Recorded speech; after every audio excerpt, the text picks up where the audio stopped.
Cameron Beaubier not starting this race today. With his absence, of course, declaring that he can't race, they shift the entire grid, and that's why Josh Herrin gets pole position. Josh Herrin hasn't really been there all weekend, but he could just go out and win this race, like we've seen him do here last year. So far this season, he's the only rider, Jason, in the top 7 in points who hasn't had a podium appearance. It's wild. It feels like that it's anyone's ball game for these kind of top 6 riders, doesn't it? Yeah, and I mean, look, the 45 right there has really impressed me this year. Cam Peterson. We could have any one of 6 to 8 guys that can go out and win one of these Superbike races. We've seen Bobby Fong win in the past. Look, you can't count him out either. I mean, he is more than capable of winning these races. What makes Road America cool, there's a lot of woods in the back last straightaway. It's like you're going through the forest on a Superbike at 180 mile an hour. So it's a lot of fun, but when you go to Road America, you better have some horsepower. Revs are up or away racing. It's going to be number 2, Josh Herrin, who leads us into turn number 1 with Sean Dillon Kelly on the BMW slotted into the 3rd spot. Herrin gets a great start. Now the drafting starts. JD Beach gets a little bit wide down there in turn 3. It's going to allow Bobby Fong to sneak up underneath him. So he moves his R1 into 5th, and he's firmly in the draft now of Cam Peterson as they head down that straight. Come on, Bob. Look at that Ducati roll, Greg, and STK was able to draft past Gagne. Gagne almost looked like he thought about trying to do something there. Wasn't able to get it done. Bobby Fong up to 4th now as he goes down the outside of Cam Peterson. So again, this is a guy on that 50, Greg, that knows how to win. Bobby Fong now takes a shot at Gagne down into 5. The 50 is going to make this pass. Can he get it slowed down? Look at the thing just chattering ever so slightly. Yeah, Bobby, I saw that. That's when you know the guy's pulling on the lever really, really hard, Greg. He was trying to get that bike slowed down, and the 50 moves through into 3rd. Wow. Not fair. Herrin now is just checking out. We knew the BMWs and Ducatis were going to be, pretty tough this weekend. My main goal was to be top Yamaha. The European bikes have definitely just got a little bit on the Japanese bikes at the moment. World Superbike, MotoGP. There goes Fong in sector 2, Jay. Fastest sector of his race so far. Come on! To be able to see it. This guy's coming to the white flag right now for Josh Herrin. And right now he's got almost a 10-second lead. He's in the mid-11s. This battle that we're going to see cresting over the top of the hill, they're taking the white flag. And again, Bobby's done a nice job. Is STK close enough to go by him on the brakes? He is, Greg. So he was able to close that down. That's going to deflate Bobby just a little bit. So STK now has the advantage on this final lap, as still 9.2 seconds up the road is Josh Herrin going for a win, his first of the season. This is the battle for 2nd place between Sean Dillon Kelly, Bobby Fong, all the while. Sitting back there is JD Beach if anything goes wrong. STK looking down at his dash. Oh, he's wide. Something He's weird wide. happened there. He's missed a gear. The bike is broke. Oh, that is heartbreaking. It's a linkage or something. You can see him trying to shift it with his hand. Josh Herrin comes across the stripe for Steel Commander Superbike race number 2 and takes the victory. And how about the work that Bobby Fong did in this one? He's going to put a Yamaha on the podium in 2nd spot. JD Beach will come across the stripe 3rd. That is unbelievable. Yes. We did it, guys. We did it. Jesus. Wow. That guy, seriously. Unbelievable. That is unbelievable. I don't think there's anything that Bobby could have done differently to get a better result than that. I'm convinced you put any guy in the world on this racetrack, on his motorbike today, I don't think would have done a better job than him. Maybe top rack, phenomenal. I've had some really proud moments the last few events, obviously with my son Cam winning. And I've had a long career as a rider, as a team manager, as a team owner. Today, it's right up there in terms of one of the proudest days of my life, racing life.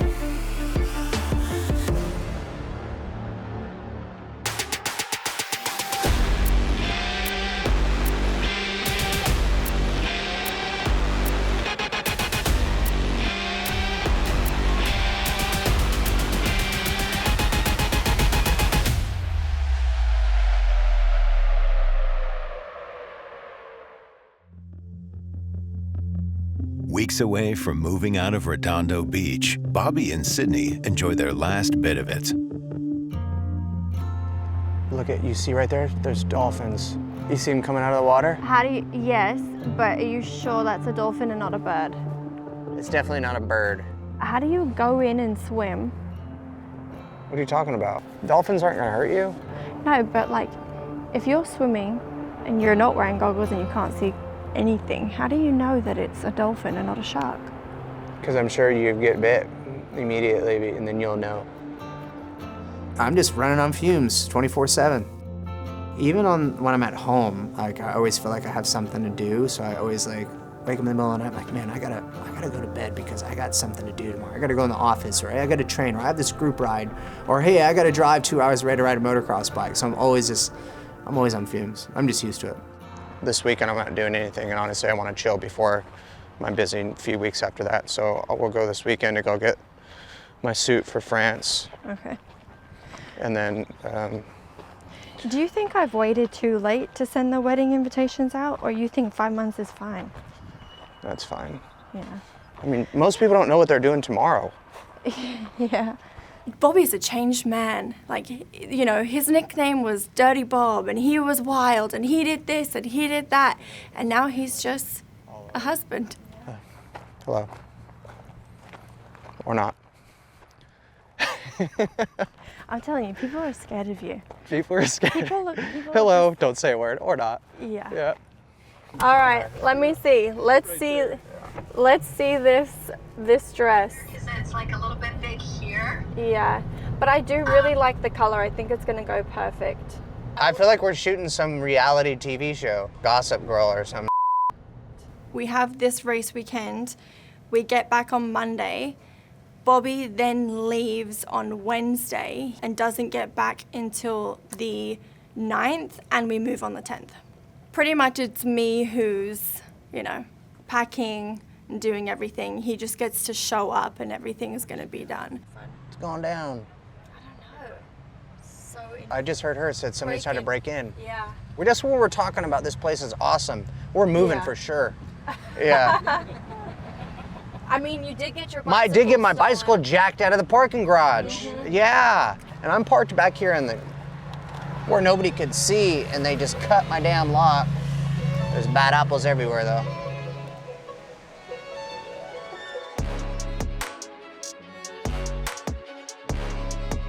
Bobby and the Roland Sands Bagger team finished 4th in 2023 and as the top Indian. But sitting in 7th after 3 rounds in 2024 has the team uncomfortably behind. Some team health issues created an even more difficult challenge. Our team manager had to have back surgery before the round. On the way from the airport to the racetrack, I get a phone call. Our engine builder, in the middle of building an engine and putting the bike, had a seizure. So the mechanic and the engine builder were at the hospital by ambulance. So I got to the track and just kind of dug in and started putting it together. On our small team, we are all super important. One person doesn't show up or something happens, it really, every time that happens, screws it up. We're very lean. We're a privateer team. I was in a car accident. I got rear-ended. I had to have surgery. You know, and the quicker I get into surgery, the quicker I can get back. I was working from home though the whole time. I couldn't sit, I couldn't commute, I couldn't go to the shop, I couldn't travel. Being present without being physically there, right? To just, what do you need? What do you need? Throw things at me. Anything that like, you guys need to be hands on the bike, and I know you're struggling a little bit, so whatever, anything. So I was trying to do everything I could. So our engine builder basically showed up to the track this morning, started working on our hot rod motor. Dude just drops right on the ground, had a full-blown seizure. I just barely heard about it when I got to the track today. So we're down down 2 guys because Cameron has surgery on his back soon, so he's blown out. But at least dude's okay from his seizure. We just don't know why he had the seizure. He's okay. So. Well, that's the main thing is that Robert Ward's over there by himself with Damon. Well, they'll pull it together. You just have to. Yeah, we'll be all right. Do your best like you always do. Yeah. We're pretty short-handed over there, and I want to repay them with good results soon. We just got to get some luck on our side. Actually, believe it or not, of all these years coming here, I've never been down here. Really? All these years, never came down here. Like, I've been coming here since '07. I would way rather live somewhere like here than Redondo Beach. It's beautiful. I love the beach, but I feel very at peace here. Like, it's very peaceful. I think it still hasn't hit me that I'm at a race weekend, because it just is so, like, tranquil here. It's cool to have Sydney here, one, because she's never been here, and I like to see her excited, like going to a new track. Obviously, have her for support, and my parents don't come to many races these days, and they'll come to Laguna, but it's always good to have her by my side. When she's happy, I'm happy.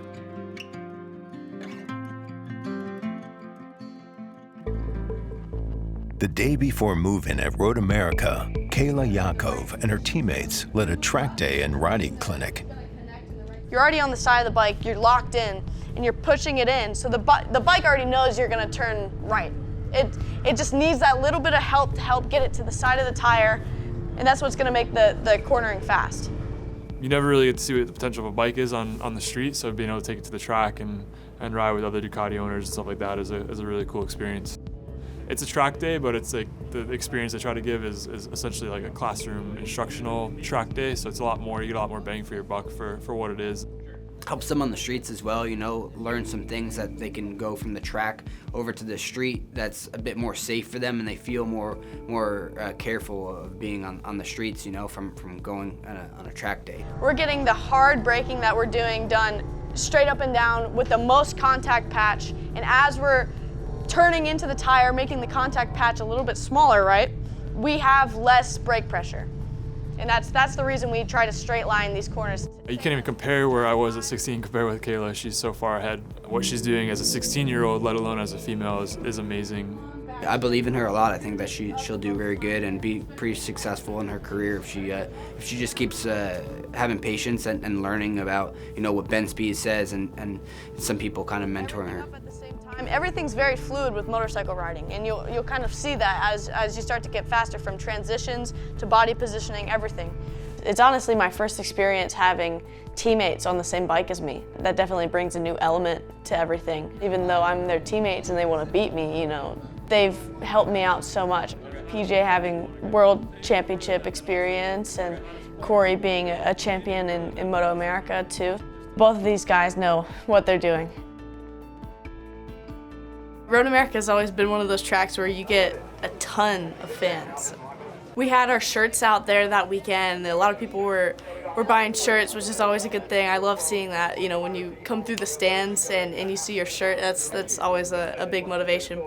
We had our autograph session, and that was insane. Like I had never seen so many people, first of all on pit lane, but also just, you know, coming to get autographs and stuff with us. And I ended up running out of our posters, so we were trying to sign like mission chips, and like I was trying to give away some hats and stuff like that because I had nothing else. But I really like meeting the people there.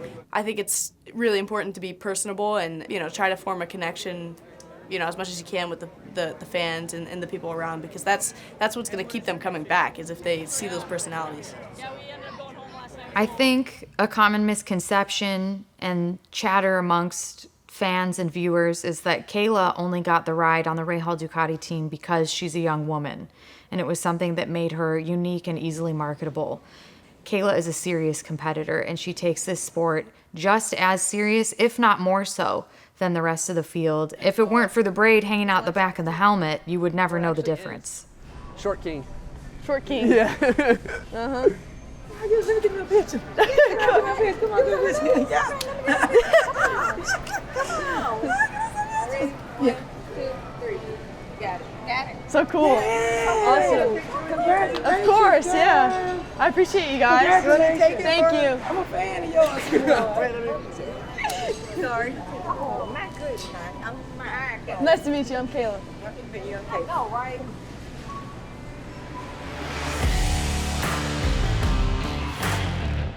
I was kind of bummed about Saturday being a rain race because we were just making steady progress. We were getting closer, and I had a good rhythm going, and, you know, the rain basically just messes all that up. We changed the RPM limit, so you're gonna have, like, down the front straight, like, it should just feel stronger because you're not letting it over rev past the power, so it should be better. We were making a lot of dry set up progress, and then the rain came in, and we know she's good in the rain, but that's not where the time comes from. Like, the time is when it's dry, and that's when the real racers, like the time and the pace and all that stuff comes from. We had a perfectly dry Friday, so the pace was good yesterday, and then about an hour ago, the rain came here at MotoAmerica. The riders just got to go do a 7-minute kind of warm-up session to see what the track is like, but there was one man who's a pretty important guy, didn't get out for that session. That's PJ Jacobsen. We had some issues with our rain lights. I had to kind of thrash around and rig something up at the last second to just get a light on the bike. It was really nerve-wracking. We both want to go out and try to get some rain time in, and especially PJ because, you know, he's leading the championship. I'm not trying to worry about that right now. I think my focus is just to win races. We need a backup for these. Okay, I gotta go. All right, love you. Have fun. Have fun. A disappointing qualifying position puts Kayla P12 to start, a little too far back to see her teammate battle up front. I know PJ, and I know how he rides, and he's an animal. And you watch Skoltz, and he's just as aggressive, but I feel like PJ, the way he has to ride the Ducati to make it do what Skoltz does, it blows my mind. Matthew Skolt's going to lead across the line over PJ Jacobsen, Jake Lewis, Ty Scott, Davis Hobbs, and Kayla up to 7th. She doesn't even like riding in the rain very much. She's just really good. Come on. Go. Kind of just suits how she rides. There's a good look at the number 19. Yaakov looking to move forward. She had a rough Friday in the dry and didn't have a great qualifying result, so she kind of had to come through the field again in the rain, which is tough.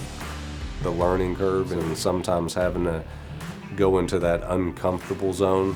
I always say, close your eyes a little bit, you know, in a couple corners to get it. That comes with age and it comes with time. So for Matthew, he's made the commitment. He's leading this thing from the front. PJ's opening up that line a little bit as they come onto the front straightaway here. Now Matthew's got to get in that tuck, but PJ's close enough.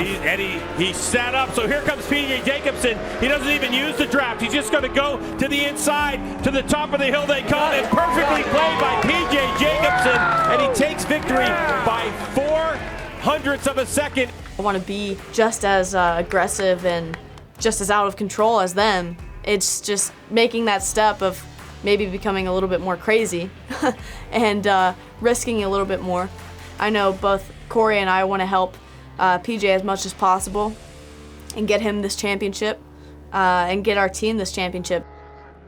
Kayla ends up with her best finish so far this season in 5th. Overall, top 5 is something to really be proud of, especially in this class. You know, as much as I would have wanted to do that in the dry, I'm glad we were able to click it off, and there's really no room to start learning now. You just have to basically be thrown into it. If you're Matthew Skoltz, who led this race, just 36.108, his fastest lap of the race, and it still wasn't enough. I mean, the next fastest rider was Kayla Yaakov at a 39.9. I think with how the season's gone now, respectfully, most of the races, I think it's pretty obvious to see that myself and PJ have a little bit of gap on the rest of them, but we always seem to kind of be riding around it together, you know. Whether I beat him one round, he beats me the next. PJ's been riding in the World Supersport Championship. I think he got 2nd in 2014, so you know, at times I'm like, man, I'm actually riding with a guy that finished 2nd in the World Supersport Championship, so that's pretty cool, but I want to beat him. He's gonna be a handful this year. I think that is just staying consistent, being smart in the head, trying to win as many races as possible right now. I think he's obviously the strongest one. That's gonna be the strongest competition this year, trying to go for the championship.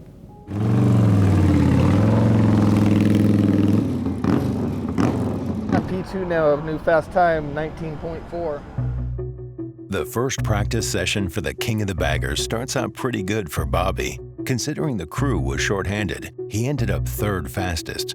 Really had a rough go of it with crew in and out, and I don't know that we've had the same crew more than 2 races in a row this year. The motor didn't make it through the full practice session, and they set out Q1 while the crew worked on a new engine. We blew up the motor in the first session. The crew couldn't put it together for the second session, and that was a bummer because that was another dry session we missed. On Saturday, qualifying 2 was in the rain, so the lap times were slower than Q1. I didn't make the 110% mark because I was going so damn slow in the rain, so I missed the challenge. So we had to start in the back. Race 1 was okay. And I believe it's Bobby Fong, who just came off the superbike right now, literally just got off the superbike, running 4th. But man, I just fogged up. Honestly, just breathing too hard. Tried to open up the shield, but it was raining so hard at that time, like just water was just getting in straight away. 4 hours now of steady rain. Yeah. And it definitely has changed the characteristic of Road America. Max Flinders is there, Corey West, Jake Lewis. Bobby Fong was in that, so I'm not sure where he is gone, Greg. Okay, back to 7th. I think he's having issues with his helmet, fogging up. That was a bummer. We got some points on the board.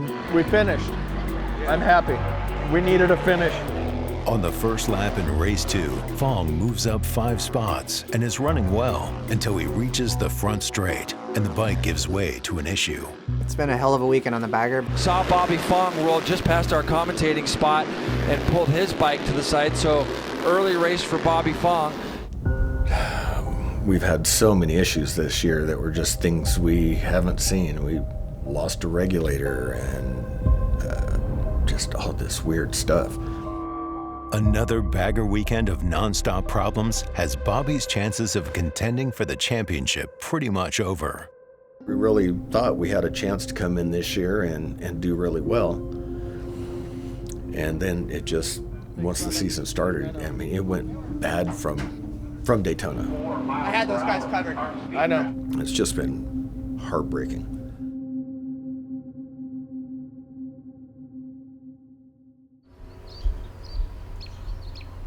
Cameron Beaubier had surgery on his broken heel a week after his crash at Road America. He's getting healthy with rehab and a lot of couch time. He's the worst patient ever. Like if Dr. Brian knew you took your bandage off like the day after surgery, which he's probably gonna know after watching this, probably not gonna be happy. Why are you gonna rat me out? No, it was actually pretty nice. My incision was so small because they just put they put one big screw in the bottom of my heel, like up into the joint. And the incision was so small, and he said that I could even, I could take a shower the next day. Just one screw. We flew to SoCal and then flew back we flew down Thursday night. Our flight was basically 2 hours after I woke up from surgery, and we just headed straight home. And honestly, that sounds kind of crazy, but it's you're still kind of, I don't know, doped up a little bit. So it was just easy just to get through, get the plane flight over with quick. Yeah, the next morning, that's when it, the pain really sets in, when everything wears off and you wake up the next morning. But luckily we were home, and yeah, Shelby took good care of me, getting me home and being focused on healing up and getting some range of motion back on my ankle and all that stuff. It's pretty nice just being able to walk around and play with Brody again. And yeah, because there for a little bit, Shelby was doing everything. On the next episode, Beaubier puts the work in to return. And the Rahal team comes together in Brainerd. You're getting a hockey puck, Texan.